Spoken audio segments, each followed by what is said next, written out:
Hi, I'm Dan Satterberg, King County Prosecuting Attorney.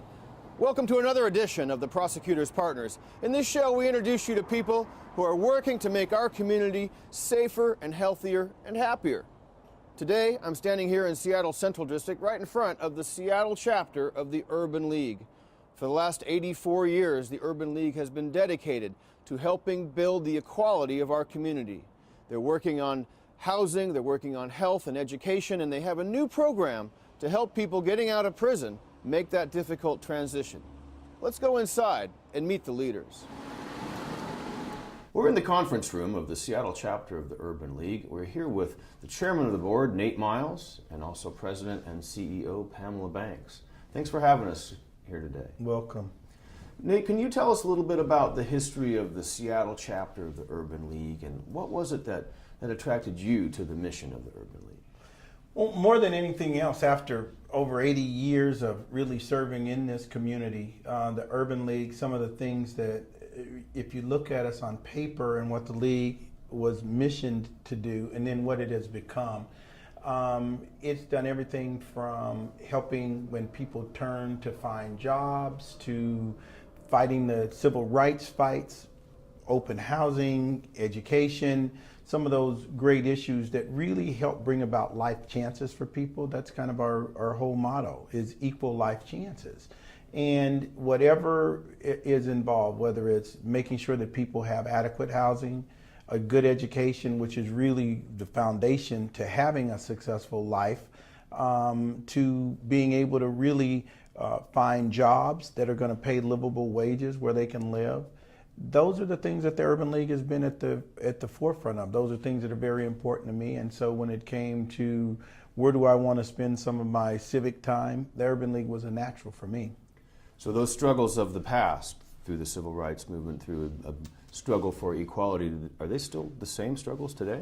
Oh, absolutely. And more so because back then, let's say during the height of the civil rights movement, and I am one of those believers that the civil rights movement never ended. That movement continues even today. Back then there were signs, no blacks allowed. There were unwritten rules, no blacks could live north of the Ship Canal, et cetera, et cetera. One of our former presidents and CEO, Edwin T. Pratt, was one of the first African Americans really to move and to settle north of the Ship Canal. Those signs are down today. You can't put those signs up. Some of those unwritten rules, though, are still in place. And when we look at the segregation that takes place in our community, whether it's by real estate agents directing people to live in certain neighborhoods or whatever the case may be, all you have to do is look at the census tracts in Seattle to see exactly how not diverse we can be and how segregated the city can be in some cases, this region. So the segregation, it's not legal, it's not by law, but it's real, and it impacts people's ability to find some upward mobility? It is very real, and especially when you look at things, Dan, like disparities. When you look at educational disparities, where are the dropout rates highest? When you look at income gaps, where are the wages lower? When you look at housing prices, where are the housing prices depressed, or where have they grown least during these housing booms that we've had? And you will find them in the same zip codes over and over and over. Then when you look at health disparities, as King County has done in looking at health disparities throughout King County, Dr. Alonzo Plow and others, when Ron Sims was here in office, they did this tracking of health disparities. All you have to do is look at the zip codes, and they used to say, you know, why should you live or die just because you're in the wrong area, you're in the wrong zip code? That still exists today. And so we have a lot of work to do from the League and as a society here in King County.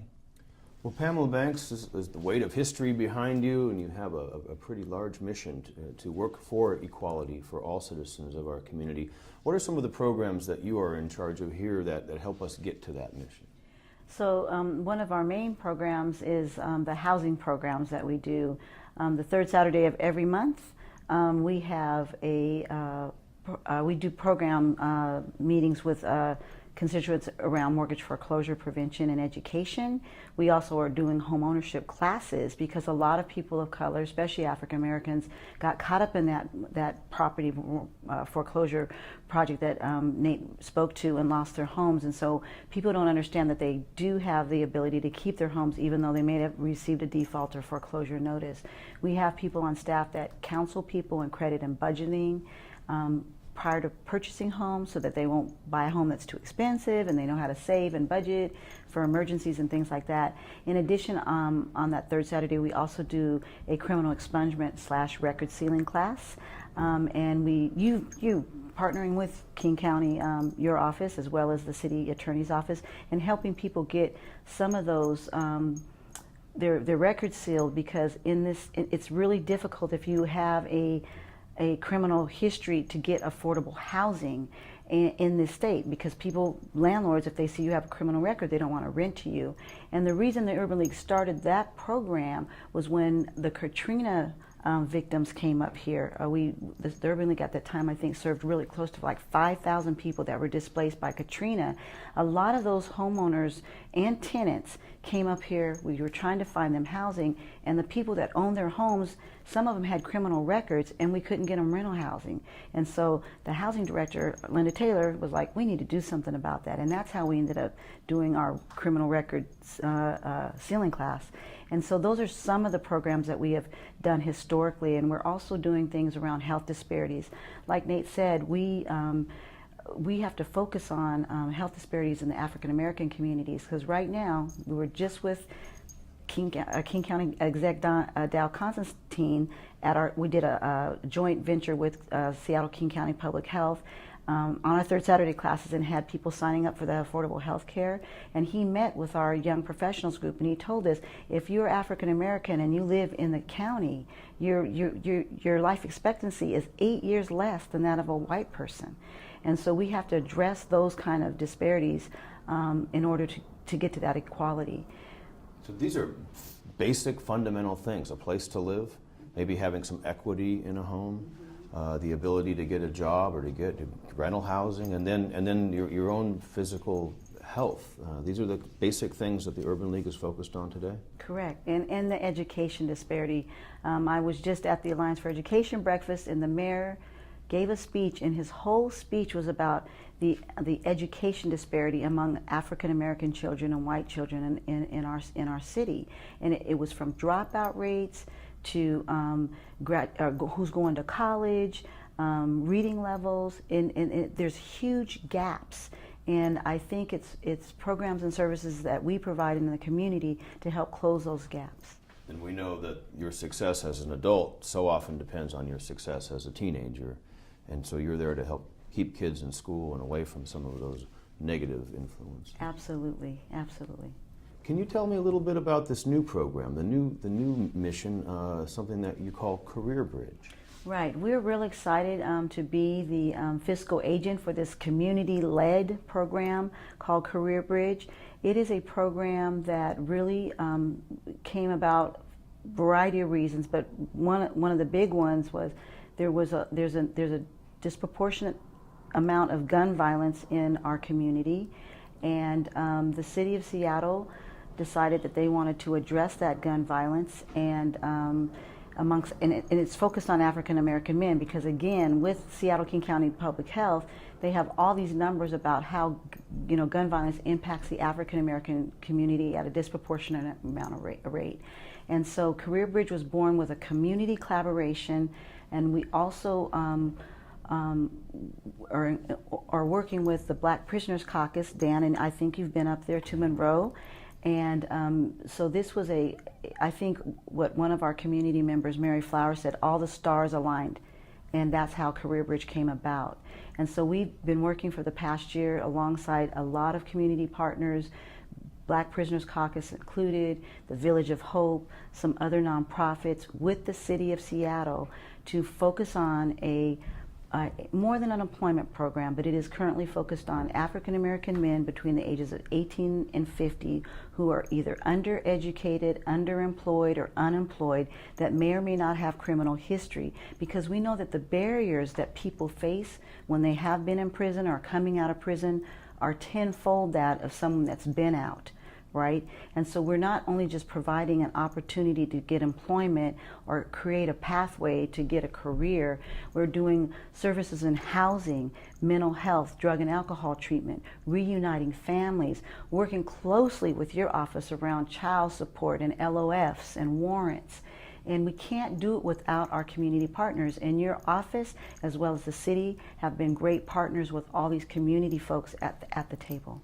You know, it's something that as we look at our criminal justice system, I think the thing that we do the worst is to help people in that transition. We'll send them to prison, but our reentry program from the government standpoint is to give them $40 and a bus ticket, and that's it. And it shouldn't surprise us that almost half the people who leave prison will be back in prison within 3 years. So what you're proposing, this global support from to take care of needs, you know, for that really difficult time, that first year after people get out of prison. I mean, that's groundbreaking stuff. It also, Dan, one of the things that, you know, I think it plays into is the whole piece that I think some of the more progressive law enforcement officials like yourself, Jenny Durkin, and others who really look at finding ways to keep recidivism down. I think we as a society are now figuring out we cannot afford, budget-wise, to keep people in prison at the rates that it's costing us to incarcerate people. And so I congratulate you for being one of those people who got out there on the leading edge when it wasn't a very popular thing. Now others are joining the chorus and saying we need to do something because the budgets just won't handle it. But I really have to give credit where credit is due, that you and a number of other progressive law enforcement officials saw this coming early on and said, let's find ways that we can really take a humanistic side of it and look out for these people. And so there are programs like this. Not only is the Urban League doing that program, but we're combining that with saying not only have things changed since someone was in prison, we also know that the job market has changed. So the jobs that we're going to be training them for, and some of the things that we as the Urban League are getting into, are things like coding, so that kids can learn STEM technologies, because the jobs of welding and riveting and some of those other things that they used to do, while still exist, those jobs are fewer and far between. So we have to do those jobs where there are plenty of job openings, and that's in the high-tech areas, all of the STEM areas. And if these people miss that coming through school, at least on the back end, we might be able to pick them up. And so we're working with a group like code.org. We're working with MESA, the program, so that we start kids early learning about technology and how it fits in to their life and to the jobs of the 21st century. And so as these kids come out, the next logical progression is to make sure that these people who do this transition get the job skills that are going to put them and make them eligible for the jobs that are out there. And I think the two of those things working together is going to be really impactful. I know, Nate, you're from the corporate world, and Pamela, you've got a lot of experience in government where there's a lot of interest in statistics, in benchmarks, in measures of success. How will you know when the Urban League has met its mark, when it's been successful? When will it be time for the Urban League to say we're no longer needed in the Seattle area? I'd like to say that there will be a time. I can't honestly tell you that there will. Number one, I think it was Thomas Jefferson who said the price of freedom is eternal vigilance. And if we're not eternal in this, I think one of the lessons that we learned from the peak of the civil rights movement in the 60s is you cannot take your eyes off the prize. There is no we've accomplished, we've arrived, and we can take our foot off the gas. You can't, because it is so easy to go back. Some of the problems that we have today, had we really kept up the focus, kept our foot on the pedal, I think we would not have seen as many, or at least as much of a retreat as we have seen in certain areas as we have today. But that being said, so I don't think that there'll ever be a time that the Urban League would go out of business. We may change our focus and focus on some other areas that need to be focused on, but I don't think there'll ever be a time when we won't need an Urban League. And there are some places that are like that, because equality and those equal life chances that we talk about need someone to be constantly monitoring to make sure that things remain equal. like in a football game or any other sporting event, you have to have a referee on the field just to make sure they're going to play in the game. But every now and then the ref has to throw a flag and say, let's bring this play back, let's start it over, and make sure that we're all starting from an equal starting point. And so I think the league will always serve a role. What that will be and what it'll look like probably will evolve. I agree with Nate on that too as well, because I think about the National Urban League, which we are an affiliate member. We've been in this community 84 years. The National Urban League is, I believe, 104 years old. It's a year younger than the NAACP, which is 105 years old, I believe, this year, if I'm correct. But I think I realized that when we did the March on Washington in August of last year, I was in this historical moment, and I thought, when I was young, and I don't really, I think I can tell you the exact day that I was discriminated against or felt racism in my life, and it was when we were bused. I was born and raised in Portland, Oregon. We were bused, and I thought at this part of my life that I would never have to be talking about racial or social justice and disparity and all of that. But when we were marching in Washington on that hot August day, I thought 50 years ago we were talking about jobs and freedom, and here we are 50 years later talking about jobs and freedom. And it was kind of that aha moment that Oprah always talks about, and I thought, you know, I'm into this for the rest of my life. And I pray that my grandchildren are working at an urban league or involved at an urban league doing something different. But I feel like Nate, it's not in my lifetime, not in my son's lifetime, but hopefully in my grandchildren's lifetime. The barometers of injustice are pretty clear with us today, whether it's racial disproportionality in the criminal justice system, or it's disparities in educational attainment, or it's in the health care that's available to people depending on what zip code they live in. Where do you see your focus being for the next 5 years or so? As education, I mean, as far as I'm concerned, it's the great equalizer. It is the thing, and with technology, it allows you to really have some opportunities that you may not have been given before. Because if you design the right app, you can become a millionaire overnight. If you can be Sweet Brown or whatever the woman's name is. Go do a video, you go viral, and now she has her own hot sauce and everything else that she's selling. So technology really opens up some areas. Technology and education.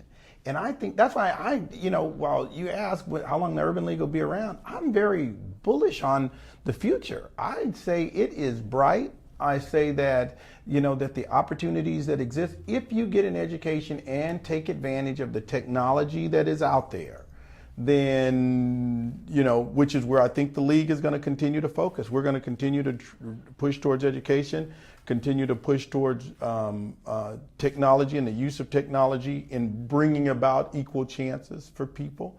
And as far as I'm concerned, those two pieces together are pretty hard to beat. We'll do the other stuff, the housing and health and all of that, which is very key. But boy, getting an educated populace, getting them to utilize technology to its fullest and to maximize that potential. That's the thing. I've always said that the best crime prevention strategy we have as a community is to keep kids in school and keep kids engaged. And the more school they get, the more education they get, the less chance they're going to have any involvement with the criminal justice system. And then they'll be able to buy a house and build up equity and pass that on to their children and have the opportunities that have been missing for so many members of the community for so long. Yeah, I agree with Nate. I'm really excited about getting education back at the Urban League. I mean, we do it a little bit, and I think we're going to do it a lot with even our employment programs, because it's all about creating that pathway to a career, be it you go back to school and you find your passion, or you get into a trade. But I think what really struck me about the education piece is when I took on the role here was when I heard that they were really planning prison beds based on third grade reading levels, and we have this whole cradle to prison pipeline that really disproportionately impacts African Americans. It's like we have got to delve into that, because I truly believe, as a first generation college grad, that education is the equalizer. It crosses everything. It crosses your health, employment opportunities, definitely your ability to buy a house, because they have all those statistics about if you have a degree that you're going to likely earn this much more than the person that doesn't have a degree or an advanced degree. And it all plays into that education piece. And I think for us, as we move forward, this awesome board that we have with Nate leading it, that will be in the education, hit it really hard, and we'll definitely what they're saying, all the programs that they're saying we're going to close the achievement gap. I think we're going to actually see some real numbers around that as we focus into these STEM and technology fields. Great stuff. Nate Miles, Pamela Banks, thank you for being one of the Prosecutor's partners. If you want to learn more about Seattle's Urban League, visit this website below. Thank you for watching the Prosecutor's Partners.